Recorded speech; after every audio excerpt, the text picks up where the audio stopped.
Hello, this is Samsa again from GamingOnLinux.com and welcome to Spec Ops The Line.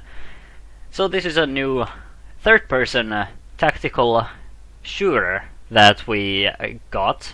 It uses the Eon technology to make it compatible with Linux.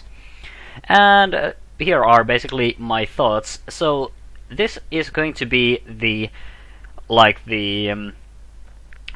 real-time segments of the video where we are going to simply check the options menu, and I'm going to have the rest of the review just narrated with pre-recorded video footage running on the background. But let's check the options menu, and then I'm going to move on to the the gameplay part and well all that stuff. So let's go immediately to the graphics options, because these are the interesting ones. So as you can see, fairly basic stuff. You have your overall quality if you like presets. You can turn on ambient occlusion, VSync, etc., and texture and shadow details, and that's it. That's all there is to it. It's a third-person game, so there aren't any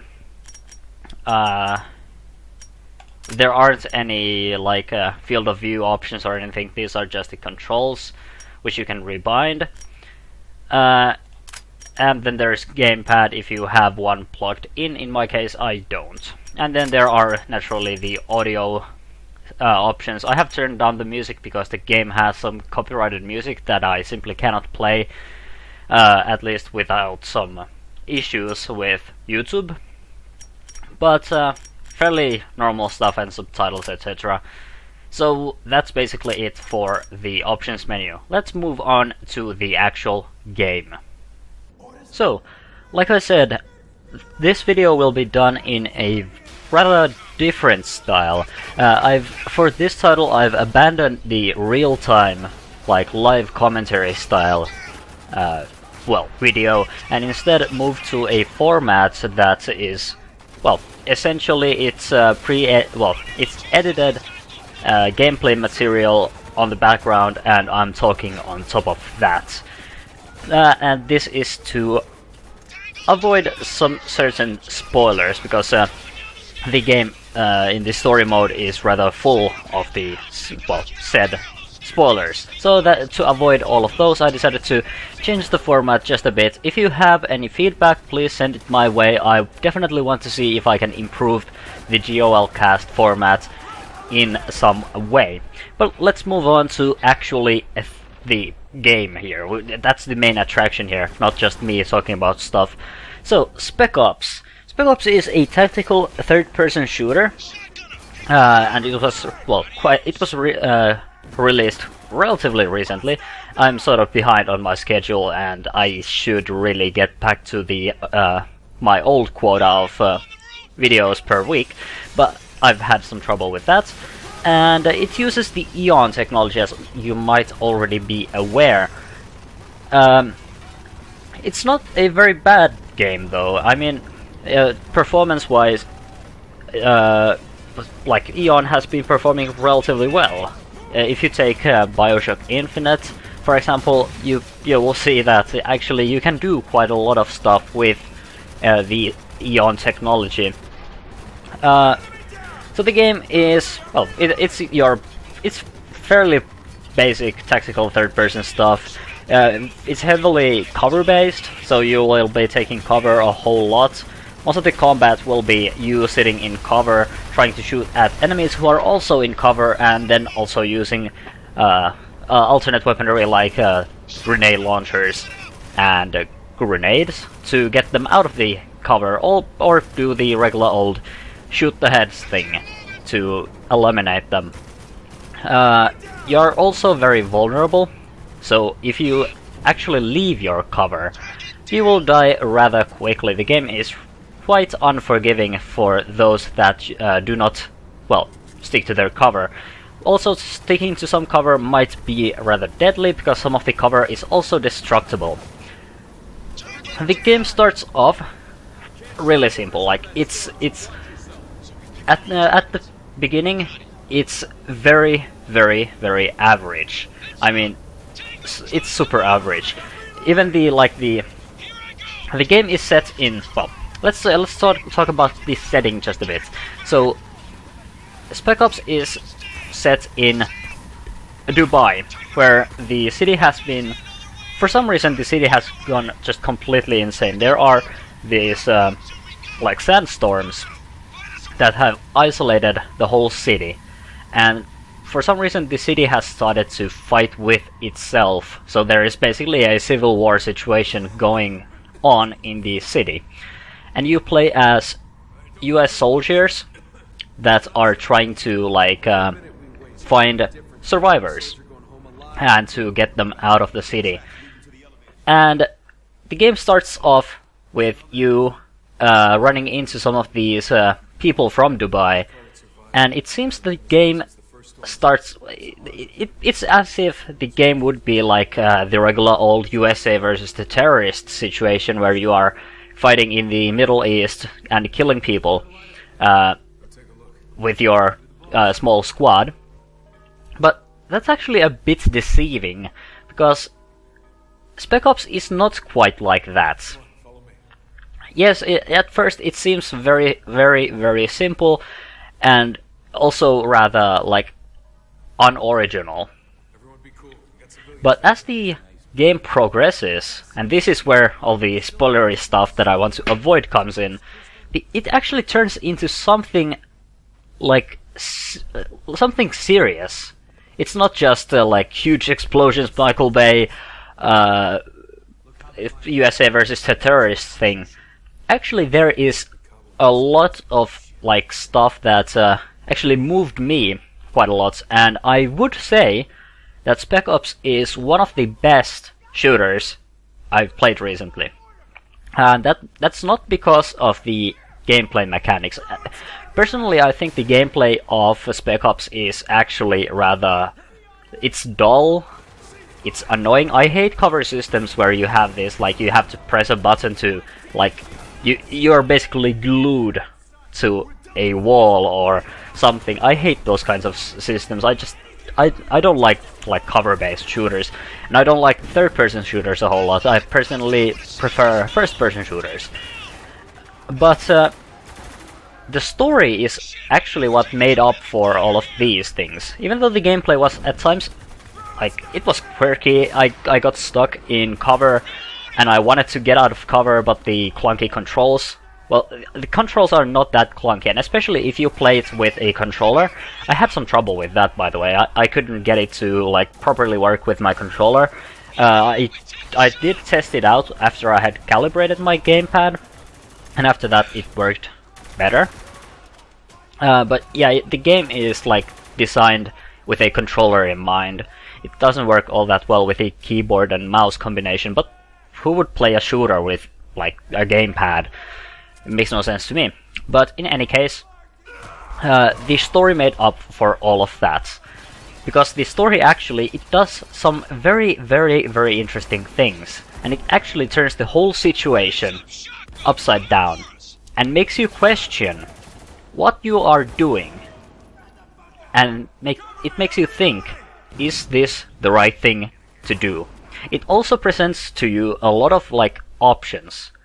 You need to make choices, and some of the choices are like really, really questionable.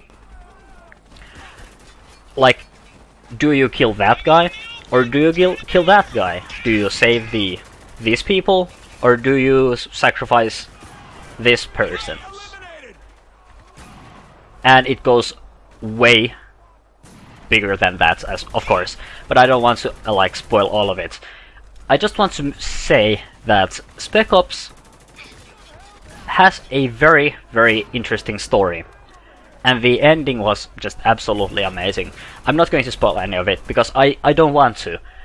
If you are genuinely interested in a third-person shooter with a good story, I personally think the story is quite good.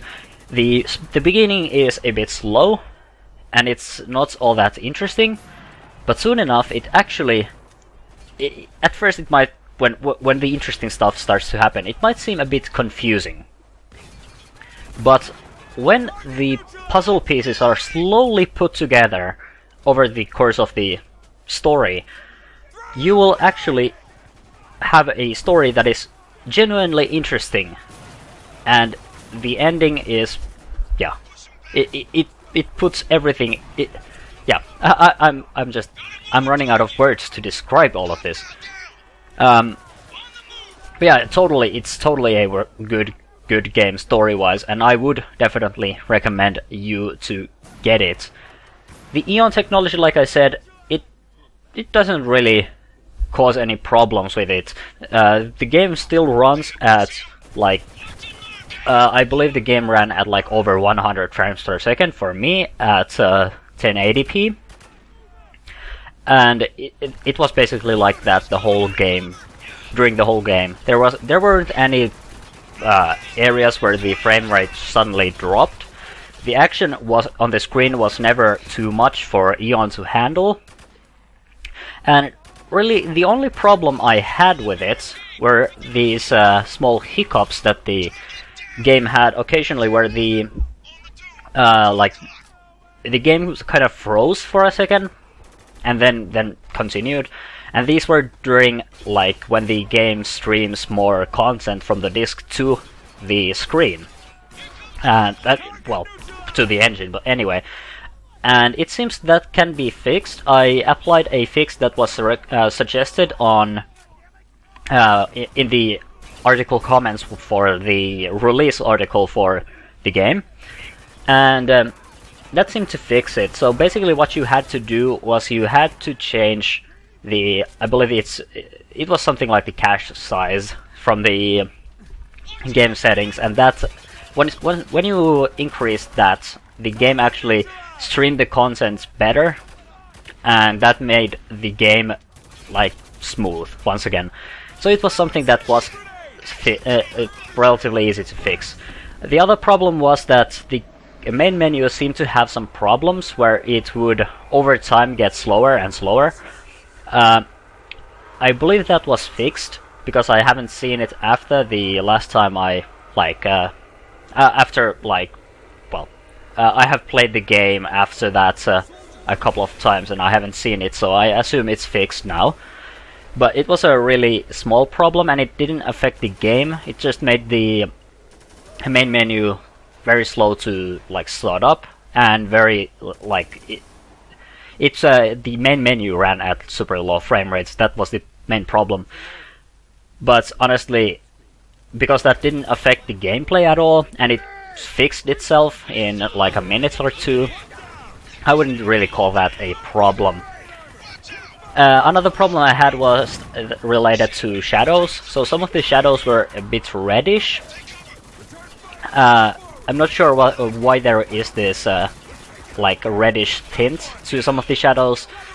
It might be just a problem with my drivers, because I would assume it's something related to that. But honestly, once again, a very small problem, and because most of the time you will be in relatively well lit areas, it doesn't really like stand out too much. So I mostly just ignored that entirely. But those are just a couple of issues I've had with the game, and I also had that problem with my controller, where the game kind of well, when I first enabled my controller, my character started to spin around, and that was, I assume it's because I hadn't configured my or calibrated my gamepad properly. But yeah, that was fixed when I calibrated my gamepad once again. But yeah, some problems on that front. But other than that, Eon performed just absolutely nicely. You will probably have to expect like a little bit lower performance than on Windows, because naturally it's still a wrapper, so it's highly unlikely that any Eon game will actually run better on Linux than originally when the game was native. But considering what Eon is, I'd say Spec Ops runs just absolutely nicely. I also compared it to the to Spec Ops run in Wine, and Wine isn't really all that great for Spec Ops. On Wine, Spec Ops runs at like 20 frames per second or something, and when compared to Eon, where it runs at over 100 frames per second, I'd say Eon takes the like the first place on this little comparison. But yeah, overall, I'd recommend Spec Ops to you. I think it's a great game, even though the gameplay isn't all that nice. The gameplay is probably the worst part of this game. And for some people that might be a letdown, because some people are after like they are more after the gameplay instead of the story. And to those people, Spec Ops might not be exactly what they wanted. But for me, as a person that enjoys stories told through like acceptable gameplay, it's a great game for me, and like I said, probably one of the best shooters I've played recently. In any case, one thing, the game, I also want to mention game length occasionally, and for Spec Ops is like, it's about as long as a usual like single-player story-oriented AAA game. So it's about 7 to 9 hours. Of course, there's some replayability because I mentioned those choices that you can make. So you might want to go back and try different choices. It does affect a bit, but as far as I know, like some of the minor choices don't really affect the ending all that much. But it's definitely there, so you might want to check it out, like play it maybe 2 times. I've played it like almost 2 times now. My first attempt like took a bit longer, naturally, because I died a whole lot. But now that I'm a bit better, it actually was a little bit easier. For the sake of this, video, I actually played like almost like I'd say probably 1/3 of the game. I skipped some of this stuff just to cut to some of the better stuff. But in any case, I think that about concludes our video. So do let me know if you want your GOL casts in this sort of a, I guess, a shorter form where I commentate on the subject separately and have like gameplay on the background, or do you want me to do my videos live where I can actually like react to things happening on the screen?